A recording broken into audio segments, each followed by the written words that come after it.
I have no idea what this is about, but it's called Diver Sucked into a Pipe. And yeah, let's watch it. Kind of scared. I don't like the ocean. I don't like water. I don't like swimming. I hate it. So I'm pretty sure this is gonna be awful. Let's let's hit play. There we go. Don't worry, I In this fixed it. video, we're going to go over 3 stories Let me know if about it's too loud. deep water diving that went horrifyingly wrong. Looks like it is a As little a too warning, loud I on think YouTube that these are itself. some of the most suspenseful and tragic stories that I've ever think that should covered be on fine this now. channel. So with Just that lower said, on YouTube. viewer discretion is strongly advised. Maybe a little bit lower. We'll rock 50%. See how it goes. Off of the coast of Florida, on the getting pretty Atlantic good at side, watching. down around near Orlando, there is the mainland itself, and then a few hundred feet off of the coast is a little strip of land, almost like a sandbar.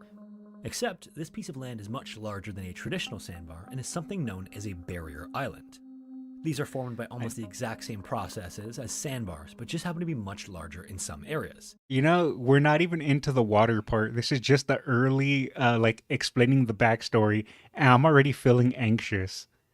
I'm already feeling anxious because I don't like water. I don't know if I've ever said this on stream. I know I've said it to friends. Playing Super Mario 64 and doing the underwater levels, I would just have anxiety. This particular one is simply known as Hutchinson Island.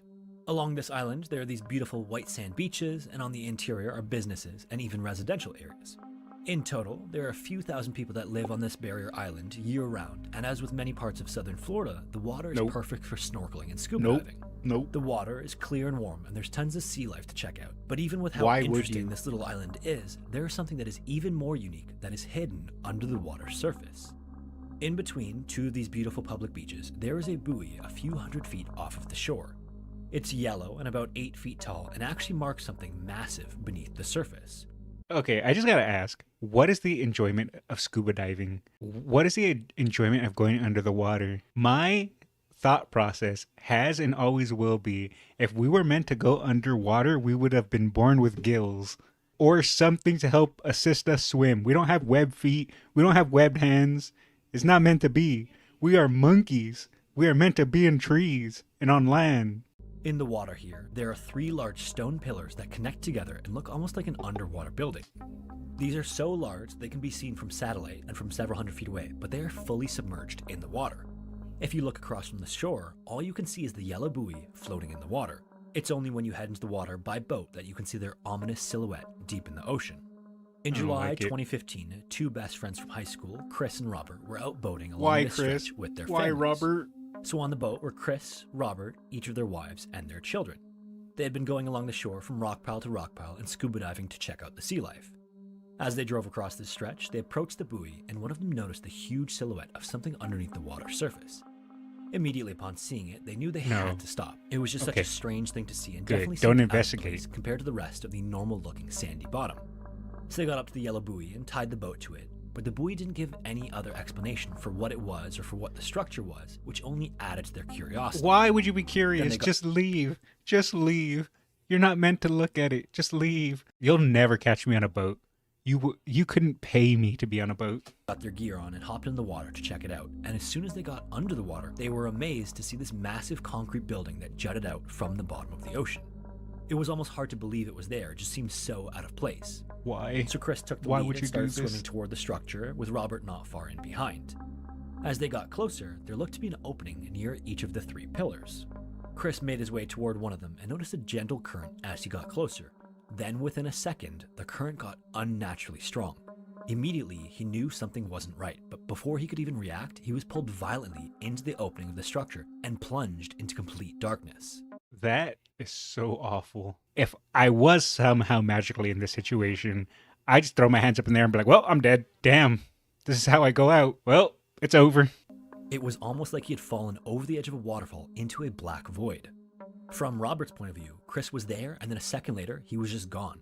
His first thought that he had just watched his friend die. The whole thing was so weird, and the way he was pulled in was so violent that it couldn't be anything other than death. And obviously, it was way too powerful for him to do anything about it, so he quickly got back as far as he could to avoid being sucked in as well. Then he swam up to the surface and started screaming that Chris was gone and Chris had been sucked into something. Upon hearing this, Chris's wife thought he was joking, but his tone seemed way too serious. And then when he repeated himself, she knew he wasn't joking and burst into tears and grabbed a hold of her son. Under the surface, now in complete darkness, Chris was tumbling violently in the current, and it was so strong that it was almost ripping his mask and regulator off. He actually had to hold onto them with his hands to keep them from being pulled off. I hate Ozma. Except I'm actually feeling like creep up my spine.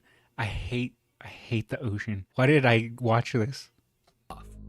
Eventually, he managed to grab a hold of his light and flick it on, but what he saw was even more terrifying.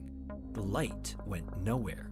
It was just swallowed up completely by the darkness inside of whatever he was in every direction. As he tumbled around completely out of control, he came to the realization that something must be pulling in all of this water. There was some turbine or spinning blade somewhere at the end of this darkness that he was hurtling directly toward. It's an actual Mario 64 level. Or some way to stop himself, he was going to be thrown right into those spinning blades and torn to pieces. In that moment, he actually contemplated pulling his regular out of his mouth Actually, kind of to sounds avoid more like whatever horrific Banjo-Kazooie. fate was waiting for him at the end of the tunnel. Then he started to think of his family and wondered how they were going to survive without him, and minutes went by as he tumbled through the darkness with all of these thoughts racing through his mind, completely petrified. And then there was a small light off in the distance, almost like a match. And then all of a sudden, he just appeared in broad daylight in this crystal clear water. His immediate thought was that he was in heaven, but then he looked around and saw tons of fish and other sea life swimming around in the water. And then he noticed all around him were these cement walls that led up and out of the water. And this was because Chris had been sucked into the reservoir of the St. Lucie nuclear plant on Hutchinson Island. That buoy marks 3 risers that all have massive pipes that run along the seafloor and pull in tons of water to So he was sucked into a reservoir. This is why you just don't go in the ocean. cool the plant. The largest of these, the one that Chris had been pulled into, is 16 feet in diameter and pulls in 500,000 gallons of water per minute. As soon as Chris was out of the current, he swam to the surface and started yelling for help. One of the plant workers noticed him and walked over in disbelief. He asked Chris how he got there, and Chris True. You don't have to take the express. Just go there in your car. You don't have to take the water express. explained that he'd been pulled in through the pipe, and the worker just looked at him like he couldn't believe what he was saying. As soon as he was pulled out of the water, he asked to use a phone and started calling his wife.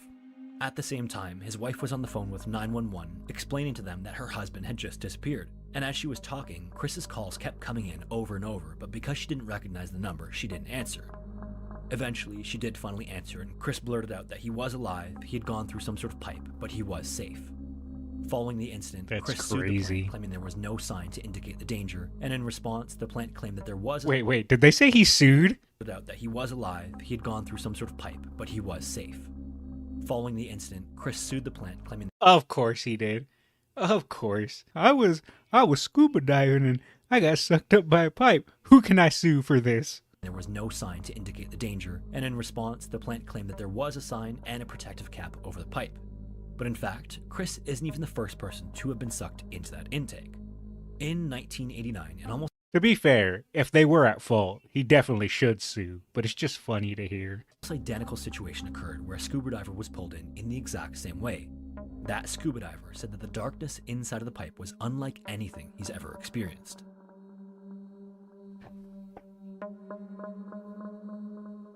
When oil is extracted from the Okay, this is probably a stupid question, but what would be darker, under the ocean or space?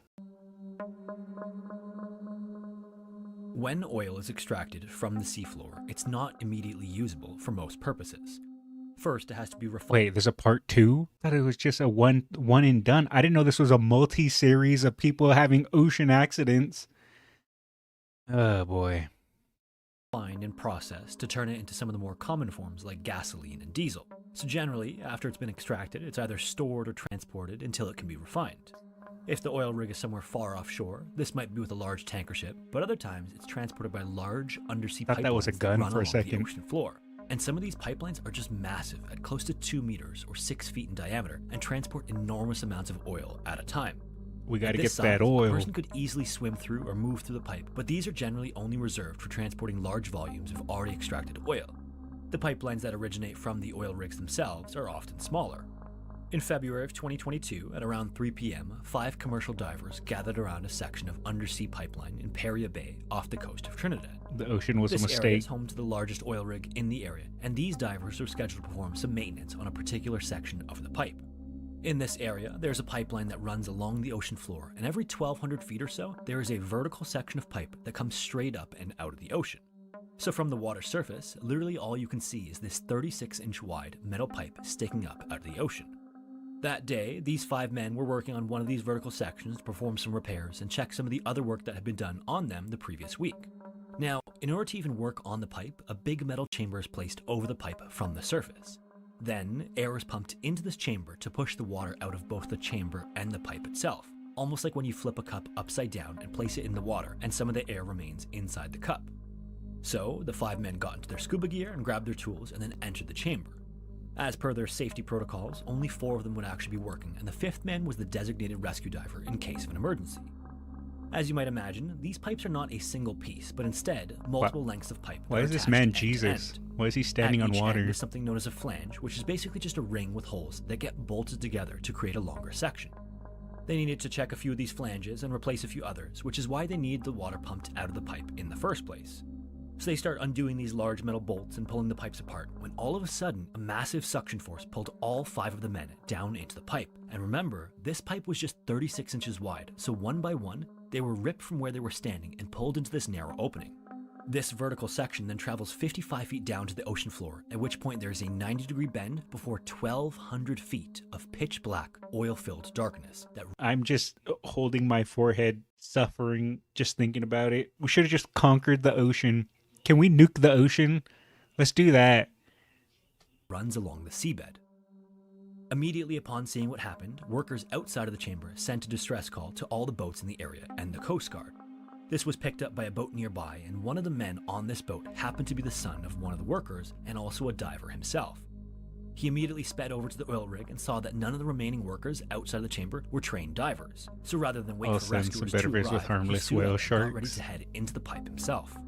He was then fitted with an umbilical cord that fed him air, and then he dropped into the water and into the... That's another thing. The ocean is filled with monsters. We don't need it. I'm telling you, this is just making me more of an advocate for getting rid of the ocean, one bucket at a time. We don't know what's down there. It's just pain, suffering, darkness. We got whales. We got sharks.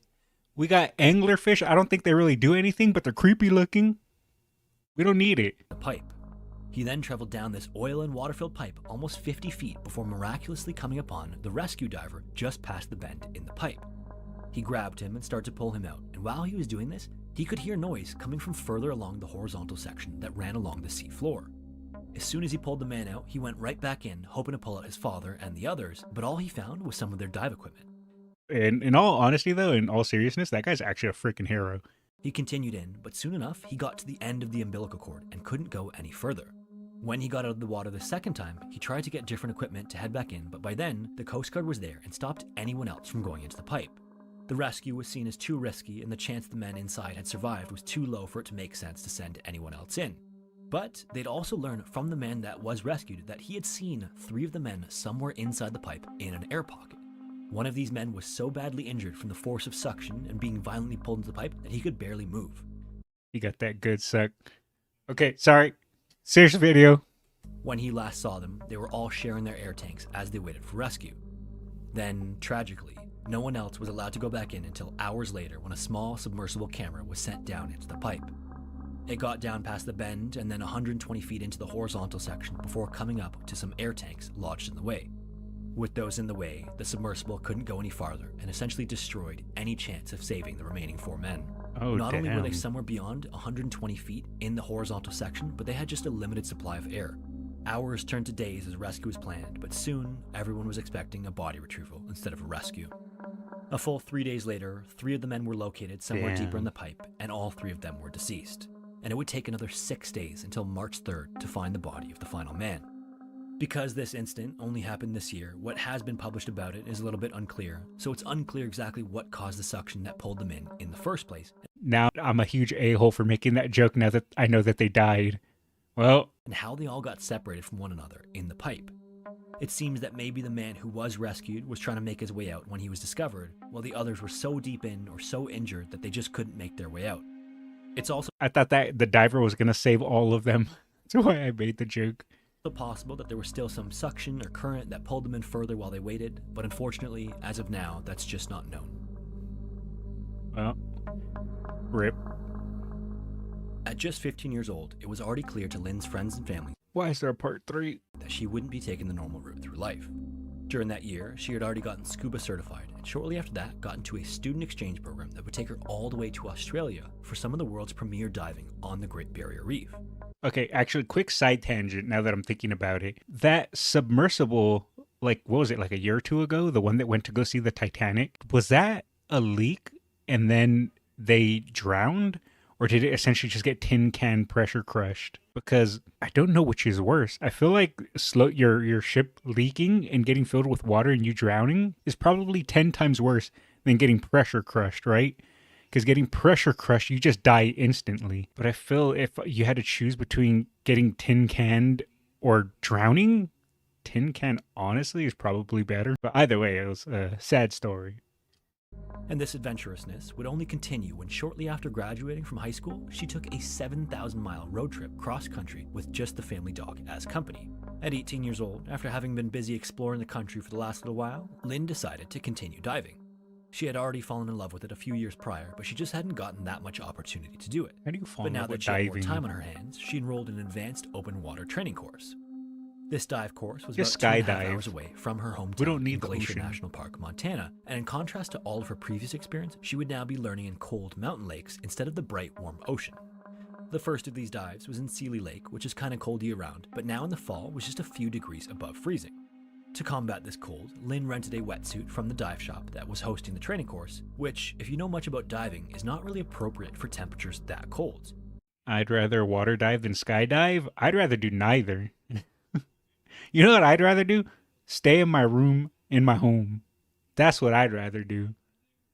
Thankfully, one of the other students dropped out from that dive, so Lynn was able to double up on her wetsuit and made it through the dive without issues. That night after the dive, Lynn was ecstatic. She was in the middle of the mountains in a beautiful part of Montana, and she was learning more about one of the things she loved to do. Imagine going This outside. was exactly the type of adventure she lived for, and she couldn't have been happier about it. Couldn't be The me. next dive in the course was on November 1st, and this time they would be in the even larger Lake McDonald. In addition to it being larger than the previous lake, Lake McDonald is also at an altitude of over 3,000 feet. This means that not only is it colder, but buoyancy is actually reduced due to the air pressure. Oh, I thought it was due This to the changes how divers have McNuggets. to add and reduce pressure to their buoyancy control as a result. And this is something that generally also requires special training. This time around, her instructors recommended she get a dry suit instead because of how cold the water was going to be.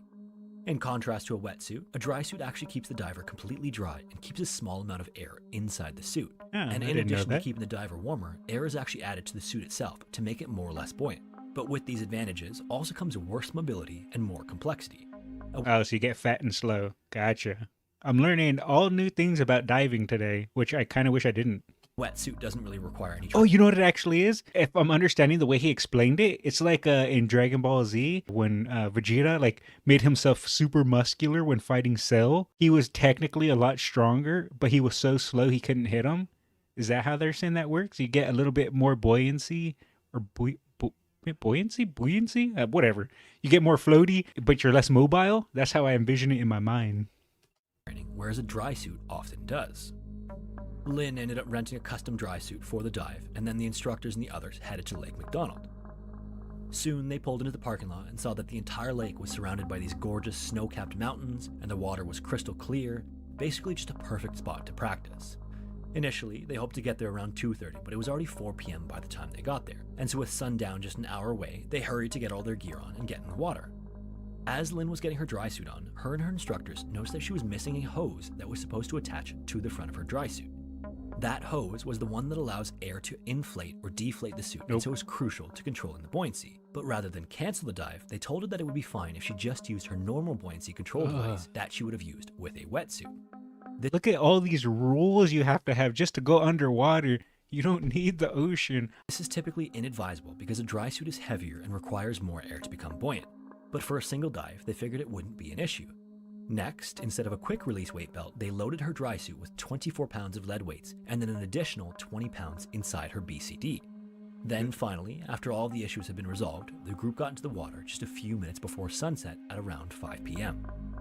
Lynn and the other two students were taken down to about 15 feet of depth in the crystal clear water where they just sort of hovered and got used to their equipment. About 5 minutes in, one of the other students, who was just 14 years old, was really struggling with the cold, so one of the instructors brought her out of the water. While all of this was going on, they didn't realize that Lynn's dry suit had become sort of compressed around her body, and Lynn, not knowing how a dry suit was supposed to feel, probably thought that that's what was supposed to happen. After the instructor came back in the water, the group then descended to 60 feet of depth. That's crazy how young they are, because didn't they say this Lynn girl was 16 and the other diver was 14? You know what I was doing at 14 and 16? Playing Yu-Gi-Oh! And RuneScape. That's what I was doing at 14 and 16. Like a normal human. I wasn't diving underwater. At this depth, the pressure is double what Oh, Lynn is 18. Oh, okay.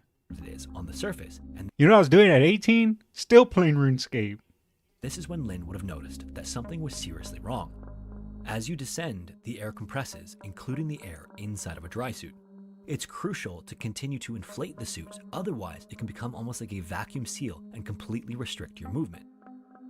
From the shore, the lake sort of descends in a series of steps that get deeper and deeper until the maximum of about 500 feet. After they descended to 60 feet, Lynn came to rest on one of these steps and realized she could barely move. Oh, God. Imagine your suit is giving you rigor mortis. You can't move. Soon, it's going to turn into real rigor mortis. Not only was her movement restricted, but the suit was also squeezing her chest, making it more difficult to breathe. She tried to kick her way to the surface, but between how hard it was to move, how much weight she had loaded onto her, and how much the air in her suit had compressed, she was essentially stuck to the ledge. She started frantically waving to get the instructor's attention, but they were looking off in a different direction. Thankfully, the other student noticed her and started to swim over, but because of how frantically she had been waving, she accidentally tipped backward and fell over the edge of the steps and started sinking rapidly. The Damn. student swam as fast as he could after her and only caught up to her at about 85 feet. He tried desperately to grab a hold of her and pull her up, but she was You notice he said student, by the way, not instructor. I hope she sued. You see the other guy that sued? I want her to sue. just so negatively buoyant that the two of them continued to sink further into the darkness. Then he tried to pull the weights out of her suit, but because she wasn't wearing a quick release, they were in pockets where he'd never expect to look for them, on top of the fact that they were in a panicked freefall to the bottom of a 500-foot lake. And as they were descending further and further, she was actually becoming less buoyant as the air compressed even more. At some point, her regulator even came out of her mouth, and so the student took turns sharing his air with her. But as the air compressed even further, they were at risk of running out entirely. In a last desperate attempt, the student heaved her upward, but unfortunately, this did almost nothing. Then, horribly, with how desperate the situation had become, he had to let go of her and head back up for help. Now at 105 feet of depth, Wait. he rocketed But she lost her breathing thing. Going back up, she's just dead. up to the surface to get the instructors. As soon as he found them, they went back down to look for her, but they couldn't find her anywhere. Then, before they could go back down again, they actually had to change air tanks because they were on the verge of running out. Then they finally got back down to look for her, where they eventually found her at 127 feet of depth. Tragically, she was lying lifelessly on the bottom, and by then, she had drowned. Then, before they could even bring her back up, they had to remove all of the weights she had weighing her down. Jesus. Later that evening, I don't have Lynn's anything to parents say. received a call from the police that no parent ever wants to get. In the months following, the family filed a lawsuit against the dive shop and instructors, but as of now, the investigation is still ongoing. Nope. Sue them. Sue them to oblivion. Not only were they not keeping an eye on her, they let her go in there knowing that she didn't have the proper equipment tube thing. They put the weights in the wrong place that didn't give her the quick release. The place is completely at fault. Sue them to the ground.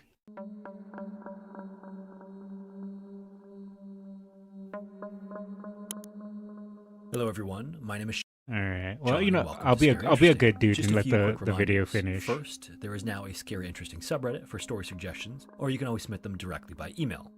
I am also taking user-submitted stories, so if you've ever experienced anything like some of the stuff you've seen on my channel and want Nope, to turn it 'cause into I a don't video, leave my I'd house. love to hear about it. Email is the Mr. best way to Scary submit those as Interesting? well. Thank you all so much for I watching. have nothing to and share. hopefully I will see you in the next one.